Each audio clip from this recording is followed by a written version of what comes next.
சாக்கலே எனக்கு கண்ணி வயதிலே சாமி எனக்கு கல்யாணம் செய்தீர்களே சாமி இன்னைக்கு எனக்கு காட்டி கொடுத்து விட்டு நீங்க கடைக்க போய் நின்றீரோ எல்லாதோ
உங்க திட்டு புரிந்து விட்டதா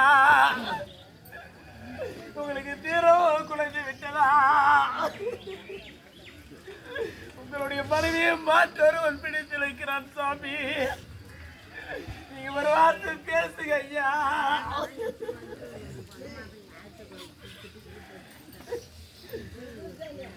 உங்க வீட்டுல புரிந்தாதோ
உங்களுக்காகவே நான் வாழ்ந்து கொண்டிருந்து இந்த வளையாத வில்லை வளைக்க வேண்டும் என்று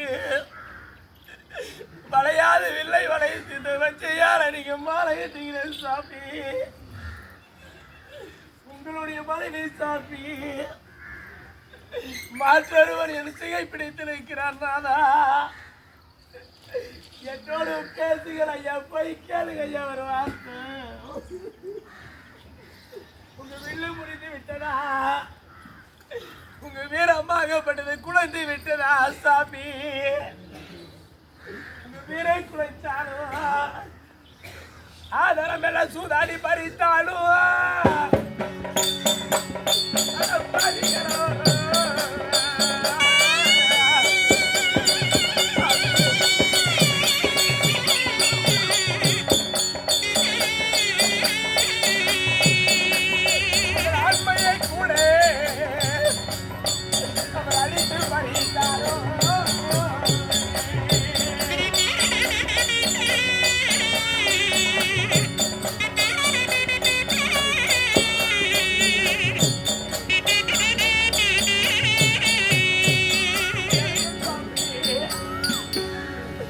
ஆதாரம் என்று சொல்லக்கூடிய நாடு நகரை அத்தனையோ சூதாடி பறித்திருந்தாலும்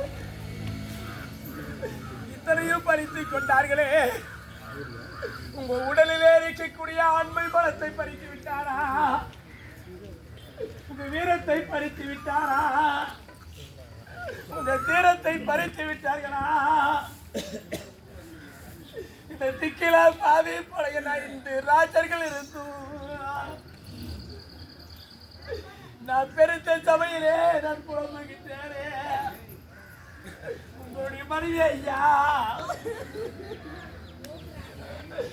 நீங்க சென்று கேளுங்கள் ஐயா.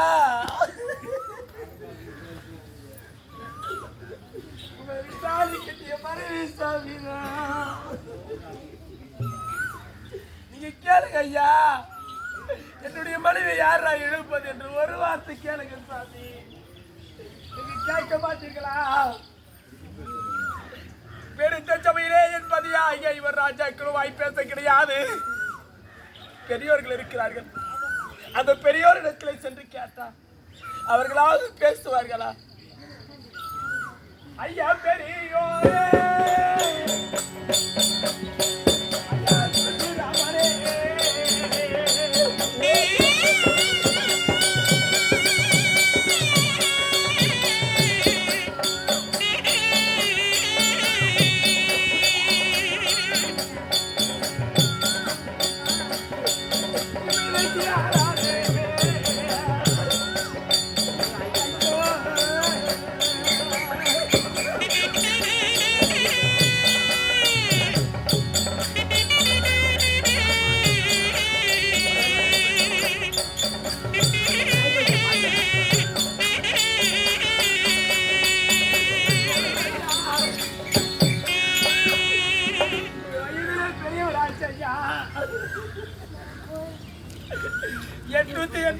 வயது படைத்தவர் நீங்க பீஸ்வர் ஐயா, நீங்க லட்சுமிராமர் ஐயா, நீங்க நிற்கிற துரோணர் ஐயா, நீங்கள் பெரியவர்களா இருக்கிறீங்களா ஐயா? நீங்களாவது பேசுங்க சுவாமி. பேச மாட்டீங்களா ஐயா? பேச மாட்டீங்களா? யாருமே பேச மாட்டேங்கிறாரு. இந்த சபையில் இருக்கிறார்களே, துண்ணிய சபையில் உள்ள தொழும் பெரியோரே போற்றி.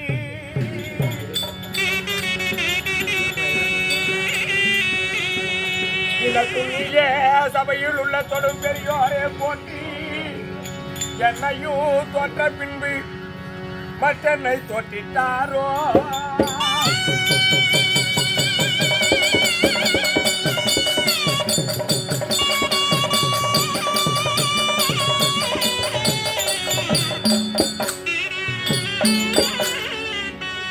ஐயா தன்னையோ தொட்ட பின்பு எழிலை வரை தோற்றிட்டாரோ.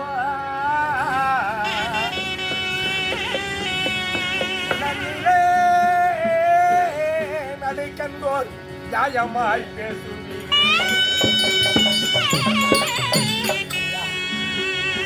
பெரியோரெல்லாம் இருக்கிறீங்க.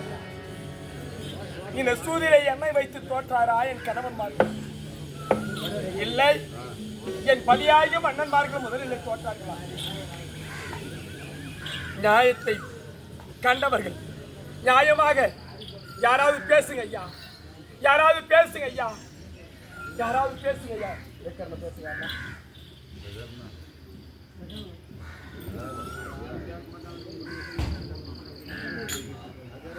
அண்ணா துரியோதனா.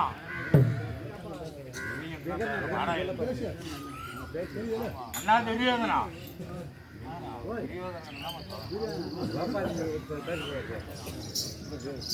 அண்ணா துரியோதனா,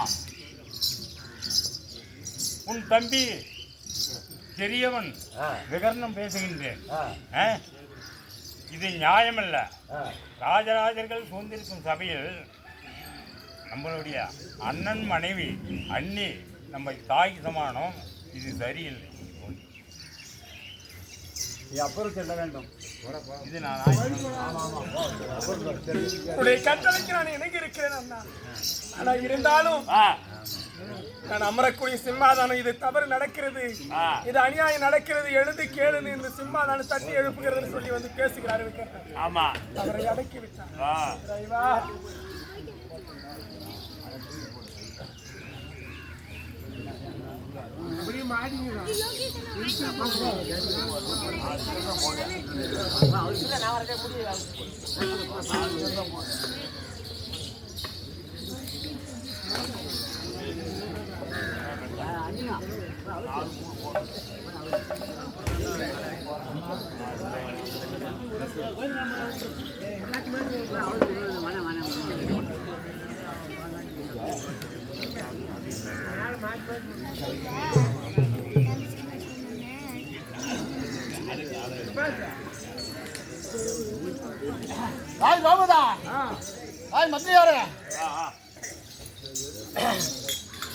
இவளை சும்மா விட மாட்டேன். இழுத்து சென்று அன்னாரிடத்திலே ஒப்படைக்க வேண்டும் அல்லவா? வீதியிலே தர தர தர தரன்னு இழுத்துட்டு போறோம்.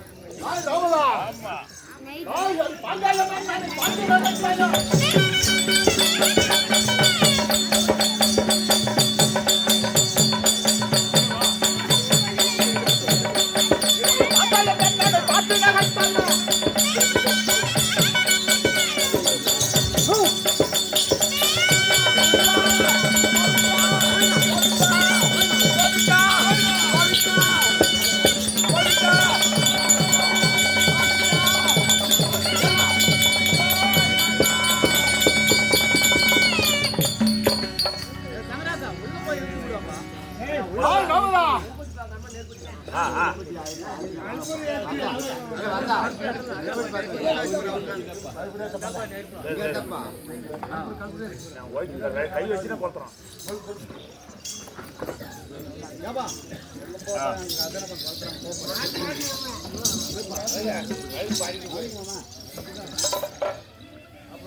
மாயவனே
நியாயமாக ஆதிமாயன் என்று சொன்னார். அவர்களுடைய மானம் இந்த அரசருக்குள் ஒன்றை நிர்வாணமாக்கிடுவேன். அனை முறையிடவே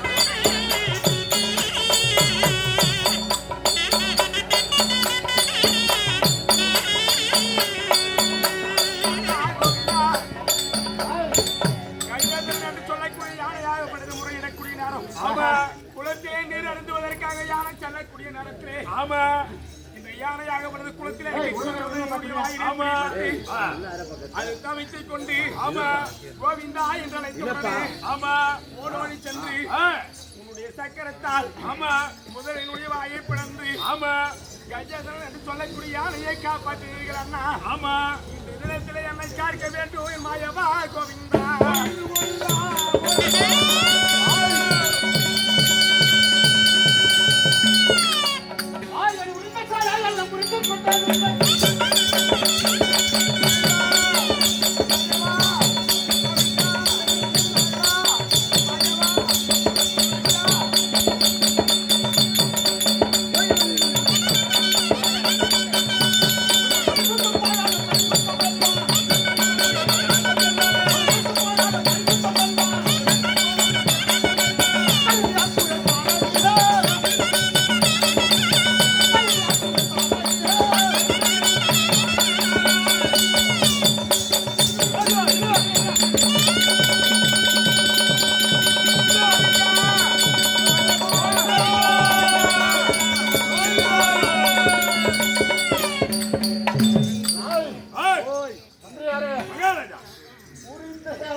ஆமா ஆமா ஒரு சுத்து தான் இருக்குது.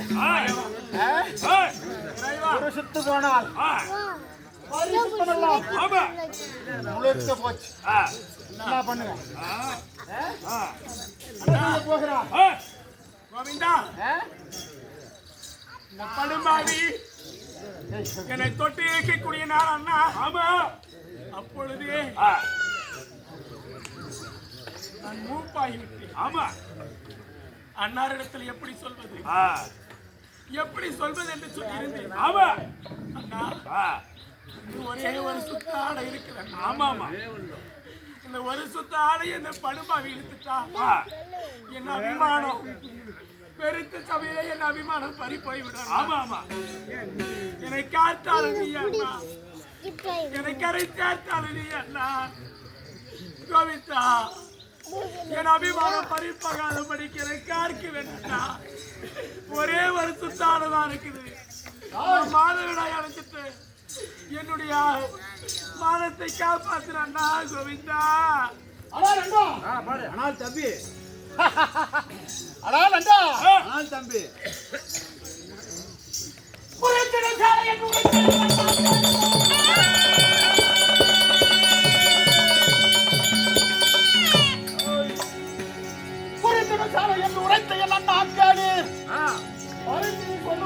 பதைக்குதா என்ன கைத்தால்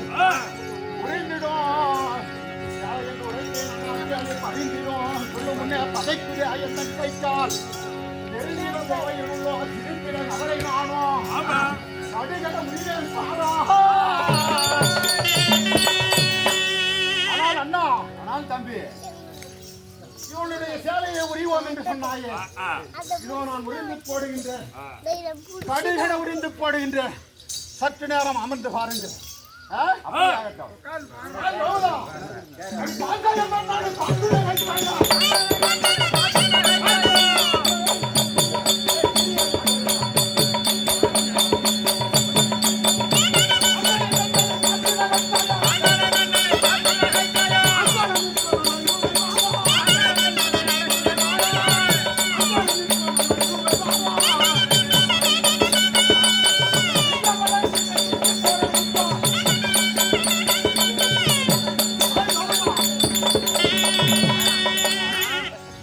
அன்றைக்கு என் அண்ணனை பார்த்து நகைத்தாய நீங்காத ஒரு வழக்கு.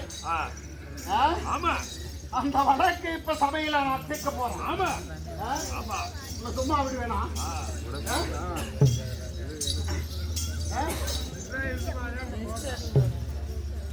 Hi Ramada.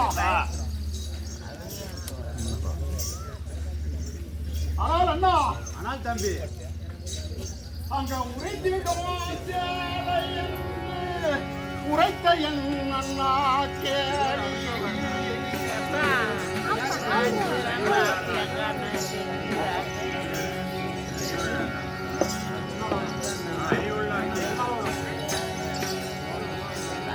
அந்த உரைத்திடோ சேலை என்று உரைத்த என்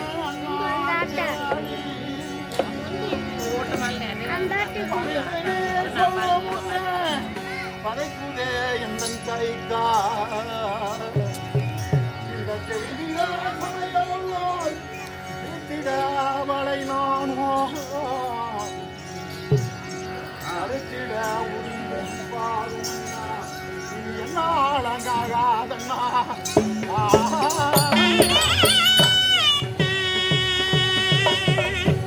ஆனால் அண்ணா தம்பி சத்த சமுதிரத்திலே ஆனால் அண்ணா ஆனால் தம்பி துச்சோதனா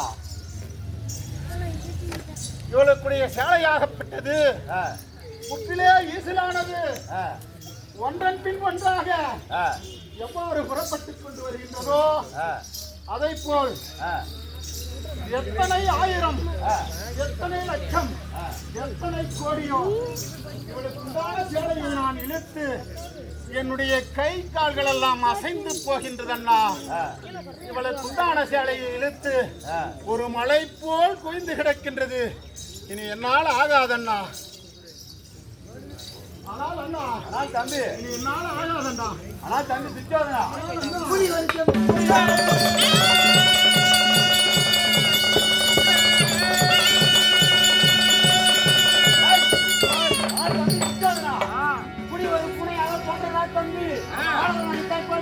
வார்த்தை சொன்னாய் காலை போல்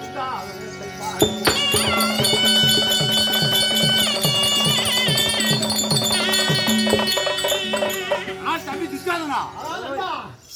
புலி என்று பெயர்படுத்தவன் பூனை ஆகலாமா? ஆனா தம்பி துச்சோதனா என்ன வார்த்தை? புலி என்று பெயர் படைத்த துச்சோதன புலி, நீ பூனை என்று பெயர் படை கூடாது.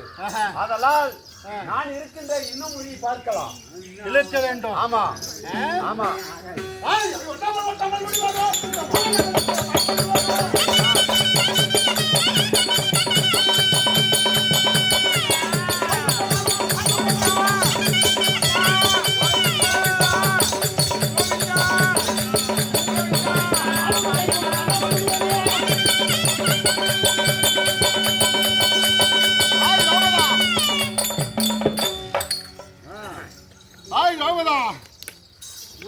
போனாலும் சாய்ந்து போனாலும் நான் உன்னை சும்மா விடுவேனா?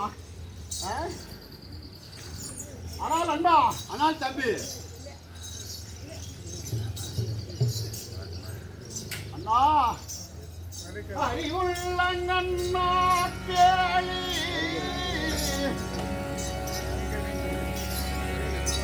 அறிவுள்ளங்கண்ணா கேளி அடையுடன்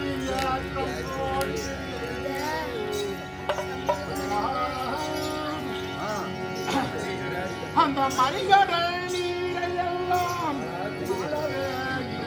பார்த்து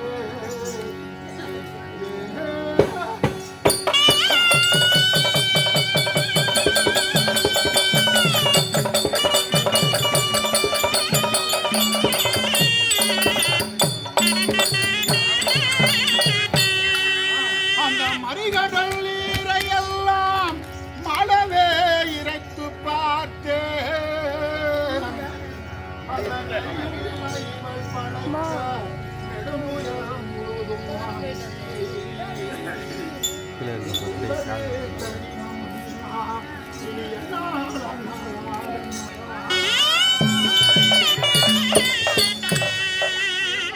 ஆனால் அண்ணா தம்பி சத்த சமுதிரத்திலே யாத்தம் போட்டு நீரை வைக்கும்படியாக செய்திருந்தாலும் செய்திருப்பேன் அண்ணா. இவளுக்கு உண்டான சேலையை என்னால் இழுக்க முடியவில்லை. என்னுடைய மார்பும் தோளும் அசைந்து கை கால்கள் எல்லாம் ஆகின்றது. இனி என்னால் ஆகாதண்ணா. என்னை ஆளை விட்டு விடு அண்ணா, நான் சென்று வருகின்றேன்.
இப்ப பூஜைக்கு வேணுமே.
என்ன கண்டது போனது